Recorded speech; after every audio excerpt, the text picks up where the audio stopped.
दोस्तों नमस्कार, news talks पे आप सभी का स्वागत है। दोस्तों आज हम बात करेंगे जन स्वराज पार्टी के सिंबल के बारे में, जो चुनाव चिन्ह होता है। आपको पता होगा कि बिहार में 4 सीटों पे उपचुनाव हो रहा है। 13 तारीख की वोटिंग है। नामांकन की प्रक्रिया खत्म हो गई है लगभग 25 तारीख को। 18 तारीख से नामांकन शुरू हुआ था, 25 तारीख को खत्म हो गई। और उसके बाद से जो आज 30 तारीख था, नामांकन की जो है जैसे नॉमिनेशन वापसी का जो है आखिरी दिन था। आज तक अपना नॉमिनेशन जो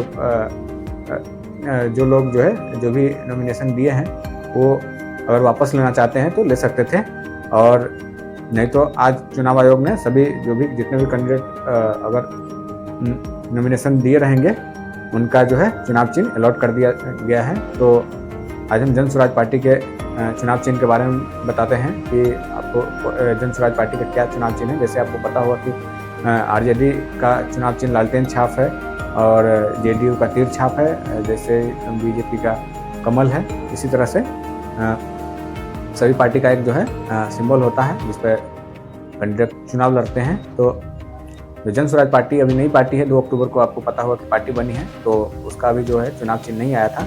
लेकिन इस बार जब चुनाव लड़ रहे हैं तो आज जो है चुनाव चिन्ह आ गया है जन स्वराज पार्टी का। तो आपको हम बता दें कि जन स्वराज पार्टी का जो चुनाव चिन्ह है वो है स्कूल का बस्ता। जो स्कूल बैग होता है वो है चुनाव चिन्ह। हिंदी में उसे स्कूल बस्ता लिखा गया है, स्कूल का बस्ता। आपको पता होगा कि प्रशांत किशोर जो है हमेशा बच्चों की पढ़ाई के बारे में बात करते हैं कि आप अपने बच्चों की पढ़ाई के लिए, अपने रोजगार के लिए वोट दीजिए। तो बच्चों की पढ़ाई से मतलब रिलेटेड जो है चुनाव चिन्ह है, और स्कूल का बस्ता चुनाव चिन्ह है। तो मतलब बहुत अच्छा है, और लोग देखते हैं जन स्वराज पार्टी पे कितना भरोसा करते हैं, स्कूल के बस्ता पे इस बार कितने भरोसा करते हैं। ये तो आने वाला वक्त बताएगा। 13 तारीख की वोटिंग है, कितने लोग जो है स्कूल के बस्ते को मुहर लगाते हैं, इस बार मतलब बटन दबाते हैं।